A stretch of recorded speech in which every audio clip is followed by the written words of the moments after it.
Sure, on TV, dear viewers, Frauke Brosius-Gersdorf, the scandal-ridden judge of the SPD, is on the verge of being eliminated, and she could now of course look for the fault in herself. No such luck. She was a guest on Lanz and lashed out wildly. See for yourself, that's the focus of the day. Now it starts.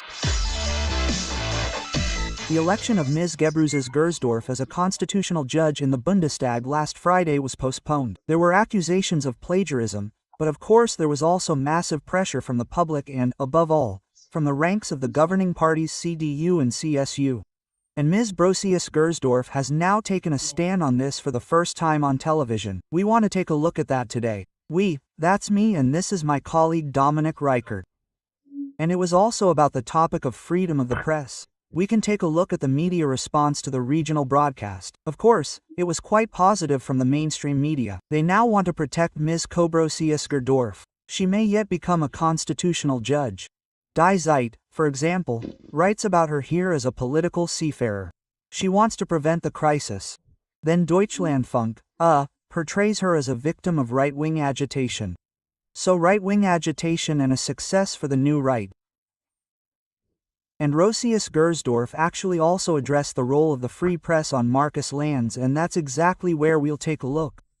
Freedom of expression, freedom of the press is our most valuable asset in this country, but the whole thing also has its limits.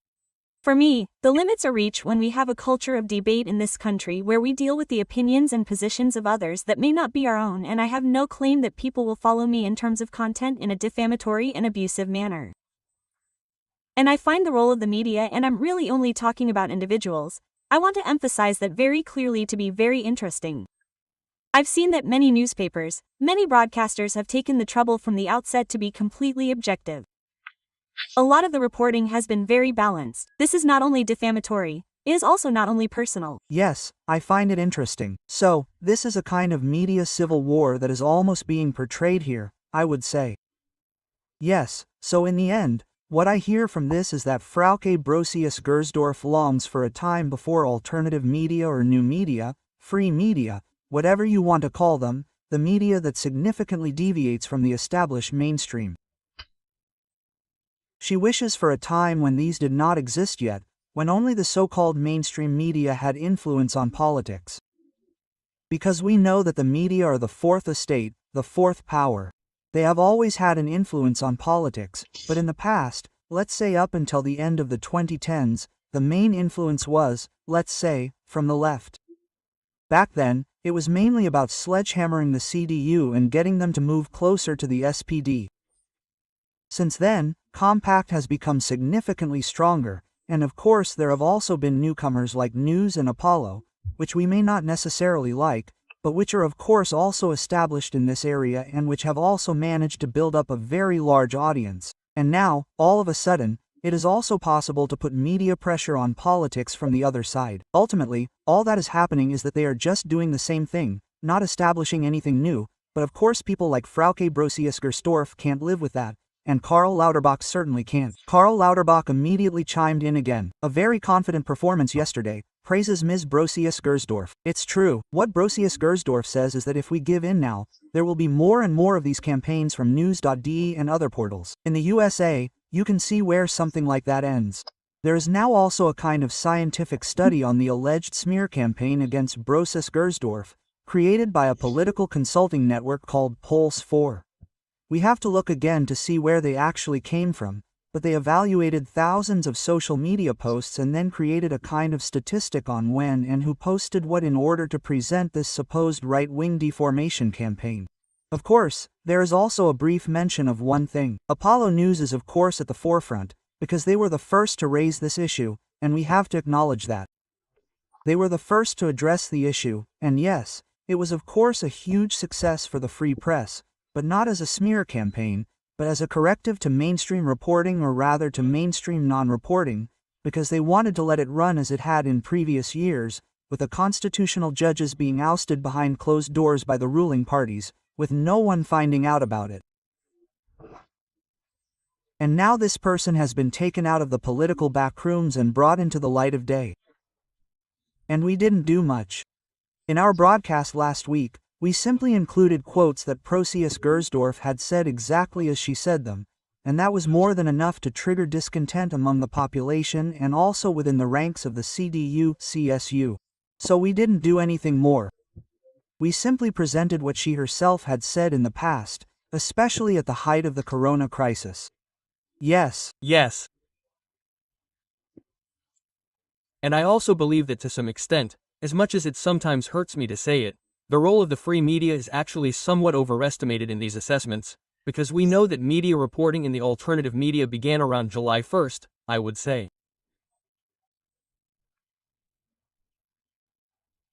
I believe that was also the date that was mentioned in this scientific research. But it didn't have much effect. It was only after this situation in the Bundestag with Beatrix von Storch and Friedrich Merz that real pressure was created, where Friedrich Merz then made this, in retrospect, very unwise statement. Only then did it become possible to build up such pressure. Before that, there had been critical reporting, there was also support in the CDU-CSU, but it had not yet reached the point where it was actually realistic to prevent this appointment. To be completely honest, Friedrich Merz managed to do this with the support of the free media. And Brosius-Gersdorf did not revise the scandalous things she had said in the past on Markus Lanz, but she simply shifted the blame away from herself. And called me, as I was called, ultra-left, radical left, and even left-wing extremist. And what I find particularly disturbing is that last weekend the physician Bishop of Bamberg spoke about me as an abyss of intolerance and contempt for humanity. I have to honestly say that I can't put up with this any longer. I find it offensive. She calls it offensive. She also speaks of threats against herself, death threats and so on and so forth. Of course, it's all very bad. Death threats are to be condemned in any case. However, it must be said that the work of alternative media is also under threat. Yes, exactly. So this incident here, hackers publishing customer data from news, happened exactly the night after Brosius-Gersdorf was not elected, when the Bundestag had just come to this conclusion, where the election was then prevented. Exactly the following night, after news, so to speak, and that was the tenor of all these tweets and also in the statements of green politicians and so on and so forth, they ultimately blamed news for the main responsibility for this affair.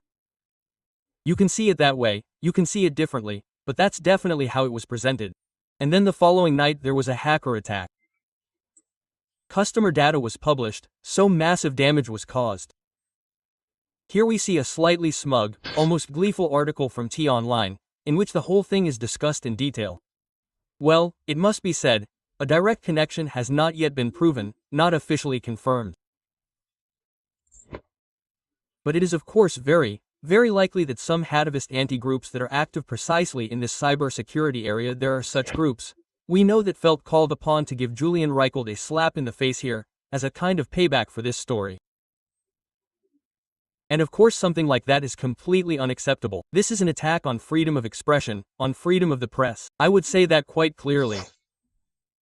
And accordingly, yes, death threats against Ms. Brosius-Gersdorf are of course to be condemned, although it must be said that every person who appears in public and represents controversial positions is exposed to death threats on the internet.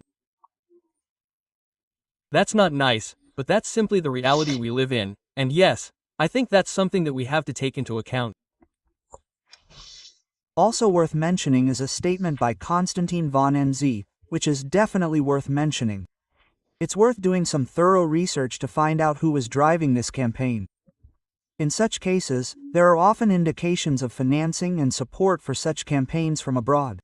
That also needs to be investigated here. Now you could say, okay, Konstantin von Notz, some green nutcase again with some crazy quote.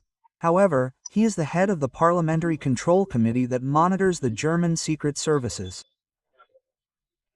Yes, if he says we have to look for information from abroad, you can assume that he wants to set something in motion to properly examine the alternative media and possibly uncover any financing there, which I don't think exists.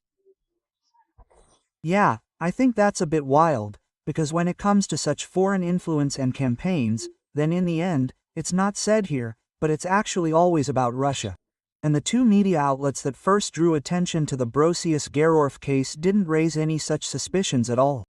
So we're talking about News and Apollo News. These are two media outlets that hate Russia, like PES. They're the most anti-Russian alternative media outlets there are.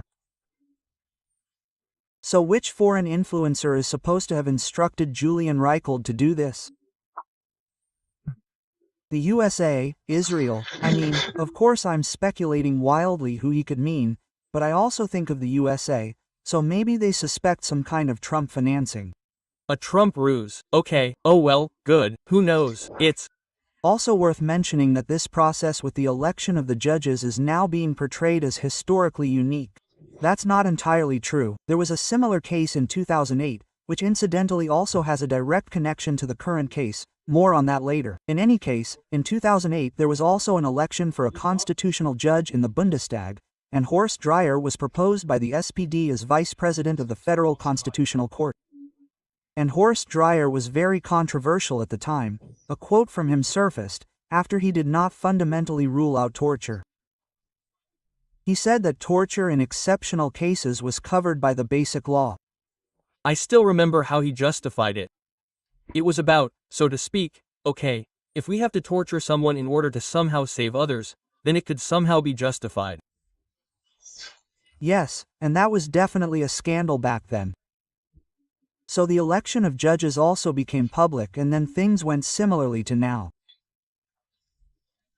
The SPD, well, first the election was postponed because the CDU opposed it, and then the SPD dropped the candidate. Horst Dreyer was not elected, another lawyer was elected in his place, and of course Brosius-Gersdorf is still pending. She is still being discussed as a candidate, she has not yet been dropped by the SPD, and Horst Dreyer is Ms. Brosius-Gersdorf's doctoral supervisor. That is the interesting thing, and he has now also supported her. She is open to expressing her opinions, he says, but that is no exclusion criterion for constitutional judges. We don't just want gray mice in Karlsruhe. And this is a similar case, because at that time there was also public interest and he was also nominated by the SPD. He also has an SPD party membership card, and it was also the case that Ms. Brosius-Gersdorf was originally intended to be vice president of the Constitutional Court, as the successor to Doris Koenig, and this role implies that she could possibly rise to become president of the Constitutional Court at some point. Yes, and there was also a risk with Professor Gersdorf. In any case, one difference I can see from back then is that I now support the Greens with the candidate who is responsible for making questionable statements about human dignity, whereas back then the Greens explicitly criticized it. Back then they were the driving force behind the boycott of Horst Dreyer. And ultimately the issue of human dignity was a central issue. Ultimately, it was the same as it is today. Back then, the Greens were still the ones who, so to speak, protected themselves from human dignity. In any case, now they are on the exact opposite side, but from my perspective, that says more about how this party has developed. Yes, today it all sounds like this. Then there was a big storm on Twitter. Then there was a big storm, especially in right-wing media, which were really defensive in some cases, and at such a moment, from my perspective, as the leader of the parliamentary group, you say, I have to make a decision. I argue with them, I convince them, but I don't just let the whole thing go. But what we have experienced here is that, unlike in the past, the union no longer has a leadership that is capable of preventing the faction from simply collapsing due to such a storm. Instead, it simply can no longer manage to do so, and thus ultimately brings about a day that was truly a black day for the entire German Bundestag. So Ricarda Lang criticizes the lack of leadership principle in the union, or did I misunderstand that here? Yes, she used to be a fierce opposition in the Bundestag. Today, you sit in the podcast with Paul Ronsheimer and support the SPD candidate. Well, that fits, because Brosius-Gersdorf represents exactly what green politics is all about. So abortions, the AfD ban, gender neutralizing the Basic Law, all such things that are actually even more left-wing than the SPD program and that fit right into the green agenda. Yes, and I mean, it is. I just put it in such an exaggerated way, but it is ultimately absurd to demand of a parliamentary group, or of a parliamentary group chairman, that he, so to speak, influence the parliamentary group by saying, yes, if you have any problems with your conscience here, then quickly put them aside. We are now electing this candidate. We have agreed on this with the SPD. We have to see this through now, come what may. Well, that is absolutely not in accordance with the principles of democracy. Every member of parliament is bound by his or her conscience. There is no party discipline. So what Ricarda Lang is demanding here is ultimately, I have exaggerated it with the Führer principle, but it is absurd and it contradicts the principle of our parliamentary democracy. Ms. Brosius-Gersdorf again on this. This has never happened before, and I think that no one could have imagined it in their worst dreams, this kind of politicization of a constitutional court election. I also consider it extremely dangerous, I have to say honestly, because it endangers the culture of debate, the foundations of our democracy. Yes, the media are the basis of our democracy and our constitutional state, and at some point we have to worry about the reputation and the ability of the Federal Constitutional Court to work. I can't explain it. Up until now, I have not been a public figure at all. I am also not one of the most important people in this country. But if you can say that I am concerned about positions and theses that are absolutely in the mainstream of society. Yes, I represent moderate positions as a scientist. Then we also have to ask ourselves what happens in really difficult times, whether we can still rely on being fully and comprehensively informed. Crazy, she is talking about a politicization of the Constitutional Court here, because the media also reports controversially about a controversial candidate, to put it bluntly. Yes, but the politicization of the Constitutional Court actually arises at the moment when such a candidate is clearly proposed for political reasons. So, the criticism that it is being politicized is justified, but the criticism should be directed at the SPD, which proposed this woman, which is ultimately precisely the case in the context of the intended AFD ban proceedings. So, we don't need to kid ourselves about that. This woman was proposed with the mission, or rather with the aim of pushing through the AFD ban. The SPD could be honest about that and at least admit that, instead of talking about politicizing the Constitutional Court through right-wing media like news, it's completely ridiculous. They make her feel like, well, I'm just a little university student in Potsdam. I'm not that important. Vice President of the Constitutional Court is one of the highest offices in the Federal Republic of Germany. She's been nominated for that. Then she worries about democracy. She previously considered a party ban to be constitutionally permissible. So it's completely ridiculous what the woman did, and there's no sign of remorse, no sign of reflection, that anyone would have said, okay, that statement was exaggerated. Then she said, and we'll hear from Sask Ludwig from the CDU in a moment. Back then, the vaccination requirement was not only constitutionally permissible, but constitutionally required, and she said, yes, back then, the majority of the population was in favor of compulsory vaccination, but especially in times like these, cool heads are needed in the constitutional courts, who then judge according to the basic law and do not chase after any moods or campaigns. And that is exactly what she did not do back then and has therefore completely disqualified herself. We will now hear from a fellow judge who is defending her in Well TV. The crisis is not primarily a government crisis, but primarily a parliamentary crisis.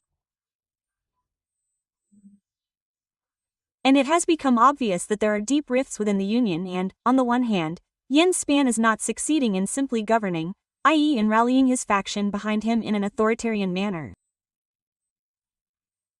This is now the second time in a relatively short period of time that we have seen that he has failed to do so. And the other thing is that, of course, a relationship with another government faction is based on trust, and it cannot be the case that the union, after having behaved the way it has now, would then next issue instructions on how the SPD should behave.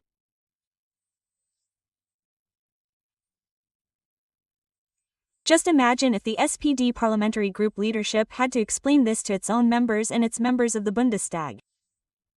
Convey. I think, that doesn't work at all.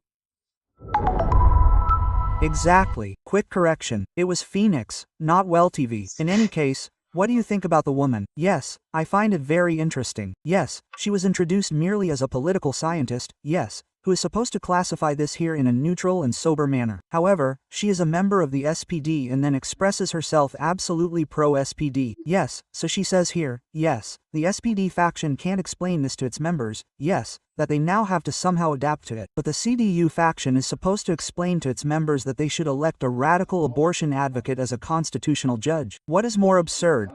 Yes, well, that is of course another indication that the oldies, the so-called lighties, are now trying to straighten the whole thing out here, and from my point of view, this whole case, and also that they won't get away with it, that it will be exposed and criticized immediately.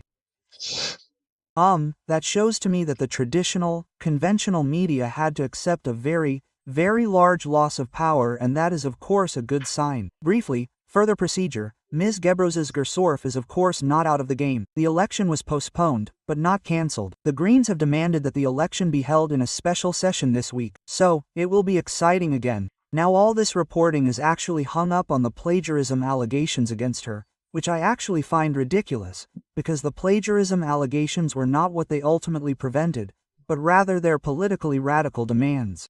It must also be said that the plagiarism allegations concern a sentence that is also in her husband's book. She copied something from her husband. Okay, can we find that bad or not? In any case, making that the crux of the criticism is of course the wrong approach, and Saskia Ludwig, who is actually the main rebel in the ranks of the CDU, also says so. Let's listen. Well, I think that she is being used as a campaign dismisses it. Also makes it clear that she simply does not understand what it is all about. It is about protecting fundamental rights. We have the highest office to fill here, and I, as a freely elected member of parliament, also have to decide on it, and I have formed my own opinion about it, and, once again, her statements on compulsory vaccination were the decisive factor for me. We have not yet come to terms with the corona years. We have seen how quickly fundamental rights are in principle made available by the state, and she also confirms this in her scientific papers. It was completely clear to me that this would not work because all these mechanisms and laws that were effective during corona are still effective today. And the arguments she brought up back then or yesterday, for example, that 75% of people were in favor of compulsory vaccination at the time. That is why her assessment at the time was correct. I say no to that. In a situation like this, I want to have a neutral assessment of how to proceed and not have my finger on the pulse of the times to say, oh, the majority wants it this way now, then I decide this way. Yes, nothing against Ms. Ludwig at this point, but of course the accusations of plagiarism were a tactical move by the CDU-CSU, which was a big mistake. So, they wanted to push these things forward because they ultimately didn't dare to address the actual substantive aspects that Ms. Ludwig had courageously emphasized from the beginning. But at the parliamentary group level, these accusations of plagiarism were pushed forward in order to avoid having to deal too much with these substantive aspects. In my opinion, this was a strategic mistake, because it was actually relatively clear that these accusations of plagiarism were, firstly, not significant, and, secondly, probably not even really tenable. So, this is a strategic mistake. There is actually no need to pay any further attention to the whole thing, but rather to the substantive position on the topics of abortion, corona vaccinations, and the AFD ban. These are the crucial aspects. Yes, it is about nothing less than the Christian foundation of values that the CDU-CSU always refers to, which is perhaps still partly anchored in the party, we'll see. Of course, it also concerns the human dignity of embry, which is being questioned by Ms. Brosius-Gersdorf, which she also reaffirmed on Lanz, that she is also considering somehow guaranteeing people to ask questions about unborn life or to make some kind of gradation. This has also been heavily criticized by clergy. Let's see what happens. It will definitely be exciting. If there is a session this week, Compact will of course be on the pulse of events again and will inform you at home. You can definitely count on that. Please support our work, for example by taking advantage of a bargain that we are only offering this month. Namely, our monthly subscription. If you take out this, you will receive our monthly magazines. For those who don't know, there is a nice compact magazine every month, a monthly issue. The monthly subscription then ensures that this magazine is delivered to you punctually every month in a neutral envelope. And this subscription is only available this month at a huge discount, namely reduced to €60.